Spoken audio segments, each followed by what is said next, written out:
Assalamualaikum warahmatullahi wabarakatuh. Pada kesempatan kali ini saya akan menjelaskan tentang apa itu putusnya hubungan perkawinan.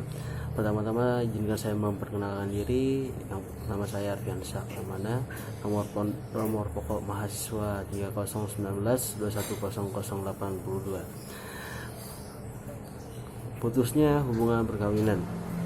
Dalam Islam, perbuatan halal yang dibenci Allah Subhanahu wa taala adalah perceraian. Namun jika diusahakan untuk melakukan perdamaian tapi tidak berhasil karena suatu perkawinan terus membawa petaka atau membawa keburukan, maka diperbolehkan bercerai. Bentuk-bentuk putusnya perkawinan. Yang pertama yaitu ada talak. Talak ikrar suami di depan sidang pengadilan agama yang menjadi sebab putusnya perkawinan dengan cara mengucapkan ikrar dan talak. Wewenang menjatuhkannya talak ada pada suami. Asal hukumnya adalah haram. Namun karena suatu sebab, yaitu alasan yang cukup kuat, dapat menjadi halal. Selanjutnya macam-macam talak. Macam-macam talak yaitu talak raj'i, yaitu talak yang diperbolehkan rujuk kembali dengan mantan istrinya. Yang kedua talak ban-in, yaitu talak suami yang boleh rujuk kembali pada mantan istrinya kecuali dengan persyaratan tertentu. Talak ban-in dibagi menjadi dua macam. Yang pertama adalah talak sugro yang artinya ban-in kecil. Talak ini yaitu talak 1 dan talak 2 yang disertai dengan uang iwat dari pihak istri. Yang kedua ada talak ban-in kubro yang ada talak 3, suami tidak boleh rujuk dan tidak boleh nikah kembali dengan istrinya kecuali memenuhi syarat-syarat yang ditentukan Quran surat 2 ayat 230. Macam-macam talak.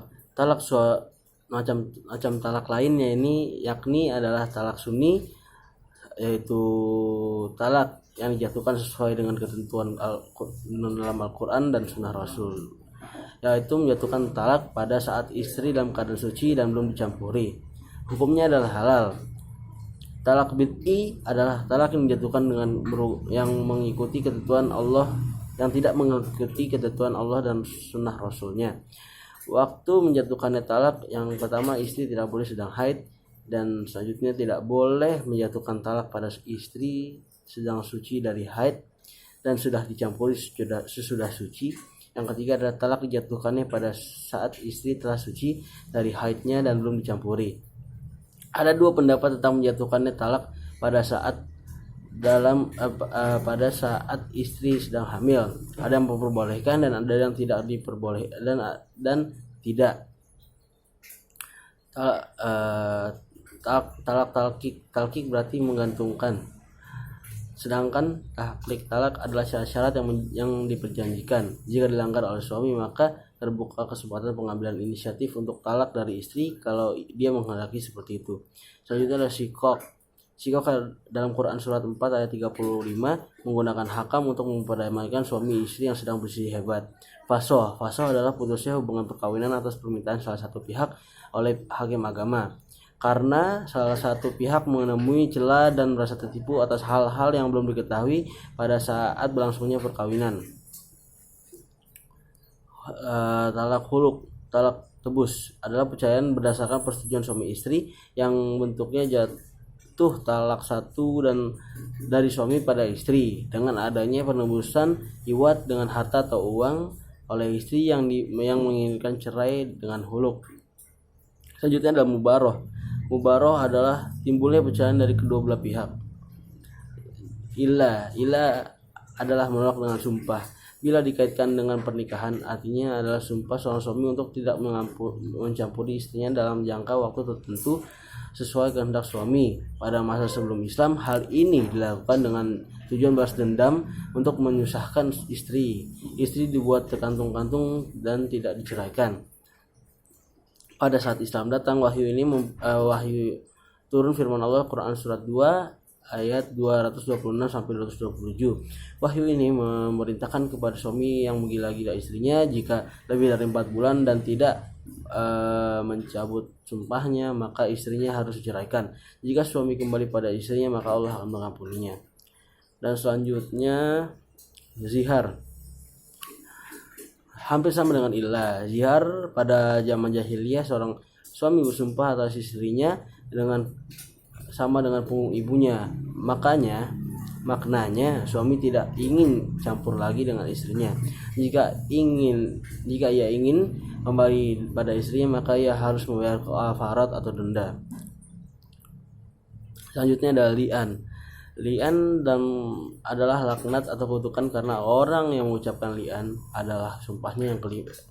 Yang mengucapkan li'an pada sumpahnya yang kelima bersedia menerima kutukan dari Allah Subhanahu wa taala seandainya sumpahnya dusta.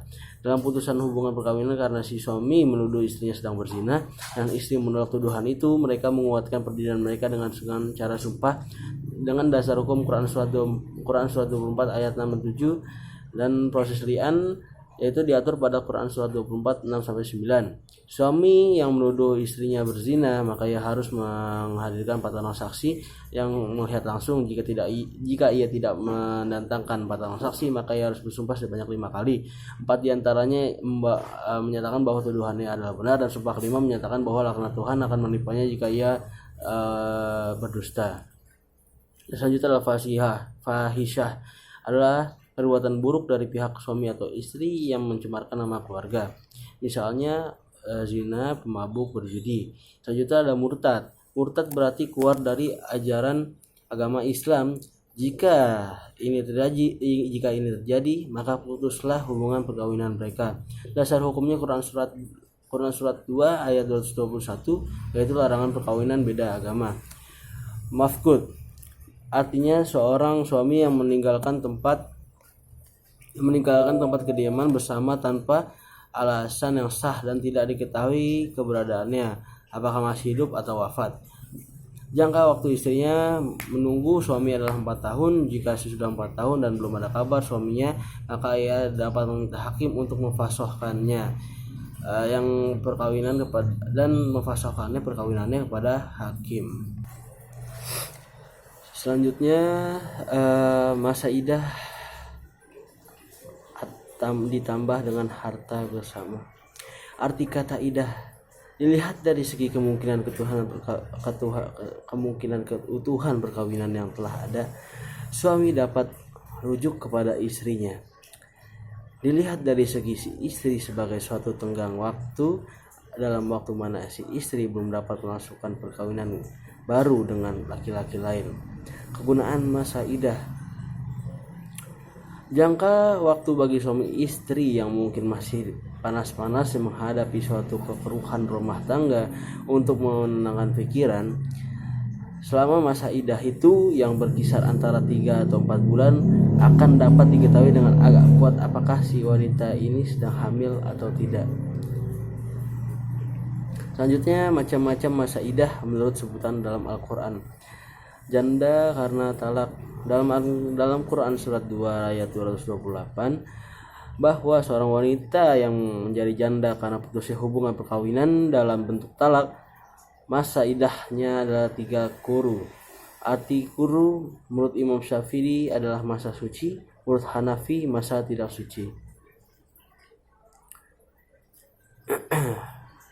Selanjutnya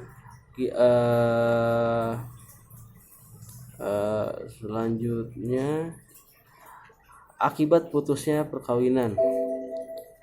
Bagian